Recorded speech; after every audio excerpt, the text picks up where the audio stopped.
Yo, what's up, Learning Machine? So it is the end of the month, and as you can see, $131,000 at the end of the month just with CPA marketing, with free traffic, with YouTube, my cash cow channel.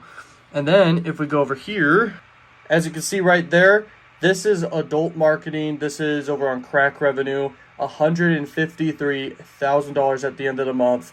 That is done with paid ads right there, and the profit margins like 3x to 5x-ish, because some of the conversions just come in naturally without any paid ads because my links are out there at this point. And that's what happens when you run so much traffic.